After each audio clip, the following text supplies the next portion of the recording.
Et donc, comment les choses se passent? En fait, nous détectons les personnes, je dirais, qui pourraient bénéficier, je dirais, à la fois d'une aide, je dirais, sociale, d'un soutien psychologique et bien sûr d'un accompagnement de notre part, bien sûr. Et nous les incluons dans ce réseau-là, entre guillemets, qu'on appelle microstructure. Alors, et donc l'idée, c'est que le lien se fait d'abord vraiment au plus près.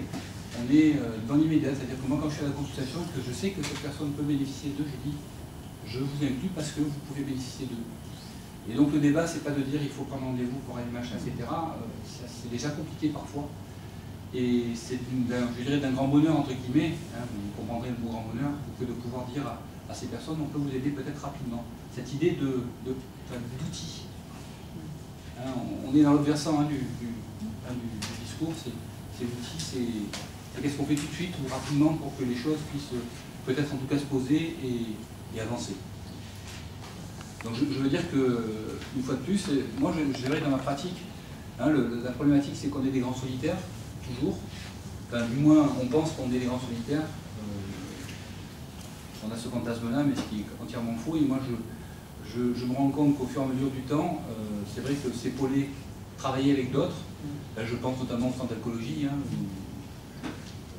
à d'autres gens, mais je veux dire, c'est vrai que c'est d'un lien et d'un précieux extraordinaire. Bon, il y a des parcours qui méritent là une personne qui était addicte à la codéine et qui ne le reconnaissait pas. Mais combien de temps j'ai mis du temps à lui demander, enfin à lui dire d'abord prendre conscience et à lui dire mais il ne faut pas chez le morceau, il faut y aller quoi. À la fin, elle a commencé à dire, au bout de, allez, 3 ans. 3 ans. 3 ans, vous voyez, pour des tas de trucs qui ne voulaient rien dire, des prescriptions qui devenaient quand même franchement pas claires. Et à la fin, on dit, bon, calme, ça dégage.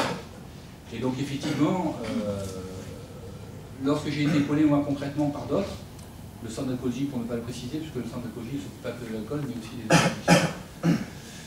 Écoutez, on a vachement progressé, hein, vachement, énormément. Et c'est quelqu'un qui maintenant avance, alors qu'elle était totalement attaquée et que, bon, elle était condamnée. Enfin, pour moi, il y avait une condamnation et une victoire. Donc c'est aussi un grand honneur. Hein. Voilà. Donc Gérard est médecin généraliste à Martigues. Son cabinet est centré sur le quartier de Croix-Sainte. Il est aussi l'ancien président et le premier président du réseau Santé Ouest et Pont-de-Mer. Lui aussi est un des praticiens médecins qui travaille avec la microstructure. Donc c'est vrai que cette microstructure qui a été amenée par le réseau Cavadon, c'est initialisé avec le RSOEB. On a aussi toute une convention entre le Cavadon et le RSOEB. Et ensuite, Gérard aussi s'occupe aussi des patients du foyer Ouda, qui est situé juste à proximité de son cabinet, et qui est un foyer situé dans ce qu'on appelait la Sonacotra, et qui accueille les demandeurs d'asile territorial. C'est vrai que beaucoup ici se sont attachés à ce travail avec ces étrangers qui arrivent et qui sont bien démunis. Et dans tout ce travail-là, souvent Gérard se fait le relais aussi auprès des psys et autres de ces patients. Voilà, donc je te laisse la parole. Merci bien. Donc, je remercie Gérard d'avoir bien présenté, disons, notre travail de généraliste, aussi spontanément. Et bon, moi, de mon côté, j'avais préparé quelques notes pour me soutenir un peu plus. Ce que je voulais dire, c'est que, bon, on est entouré j'ai l'impression en tout cas, de précarité, que ce soit dans la pauvreté, la précarité physique, toute forme économique, affective, etc.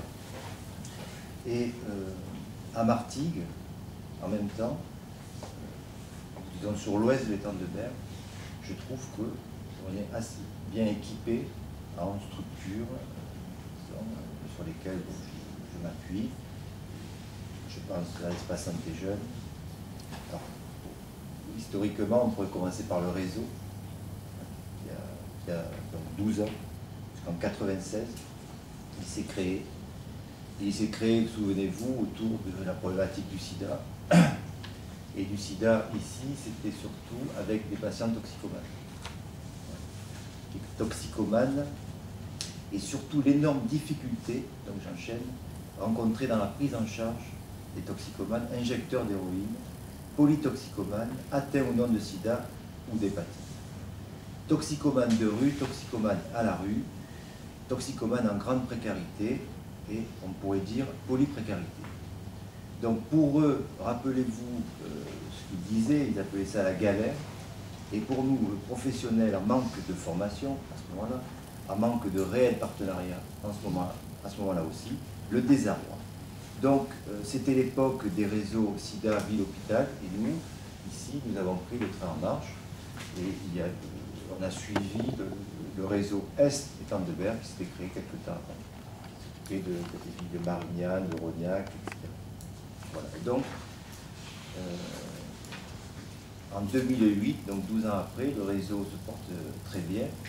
Ça nous a permis, et donc on a vu, qu'est-ce qui est apparu pendant ces 10 années, par exemple le CCA, qui n'existait pas localement, l'espace santé jeune, voilà, je passe,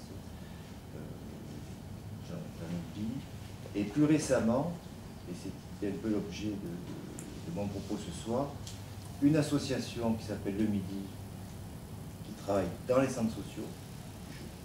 Je ne vais pas présenter, mais disons avec qui j'ai travaillé, et surtout les microstructures.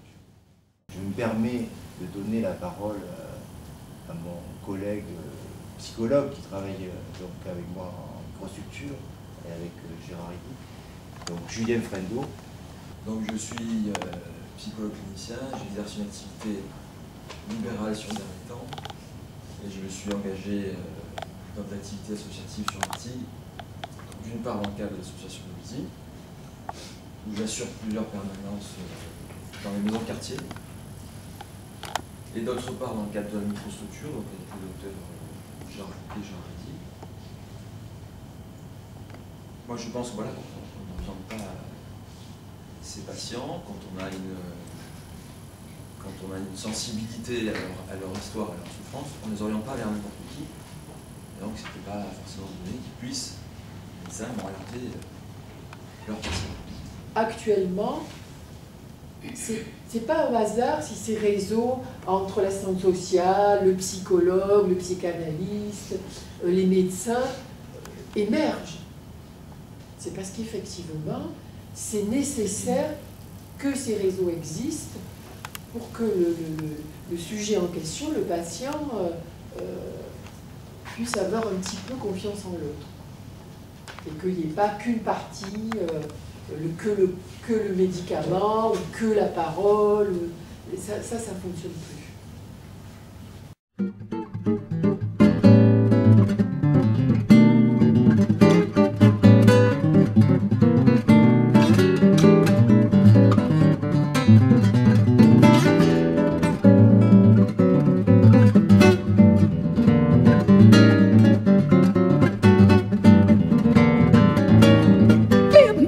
Acho que não